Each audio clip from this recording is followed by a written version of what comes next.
പ്രതീക്ഷിച്ച വിജയത്തിലേക്ക് കടന്നു വരും എന്നാണ് ഞാൻ കരുതുന്നത്. ഇനിയും 2-3 മുനിസിപ്പാലിറ്റി ഉൾപ്പെടെയുള്ള പ്രദേശങ്ങളിൽ വോട്ടെണ്ണാനുണ്ട്. ആ വോട്ടെണ്ണൽ കൂടി കഴിയുമ്പോൾ ഞങ്ങൾ പ്രതീക്ഷിച്ചത് 10,000-ന് മുകളിലുള്ള വോട്ടിലേക്ക് കടന്നു വരും എന്നുള്ളതാണ്. ആ വോട്ട് ഉണ്ടാകും എന്ന പ്രതീക്ഷയാണ് ഞങ്ങളുടെ മനസ്സിലുള്ളത്. എന്തായാലും നിലമ്പൂരിലെ ജനങ്ങളോട് ഏറ്റവും അധികം കടപ്പെട്ടിരിക്കുന്ന ഇത് UDF ആണ്. UDF ഒറ്റക്കെട്ടായി നിന്നുകൊണ്ടാണ് ഈ തെരഞ്ഞെടുപ്പിന് ഞങ്ങൾ അവിടെ നേരിട്ടത്.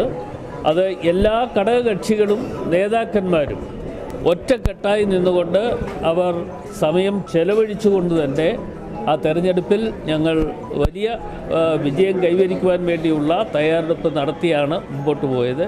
ആ തയ്യാറെടുപ്പിൽ തീർച്ചയായിട്ടും ഞങ്ങളെ സംബന്ധിച്ചിടത്തോളം ഞങ്ങൾക്ക് പ്രതീക്ഷിച്ചതനുസരിച്ച് കാര്യങ്ങളിലേക്ക് ഉയർന്നു വരാൻ കഴിയും എന്ന് തന്നെയാണ് എൻ്റെ പ്രതീക്ഷ.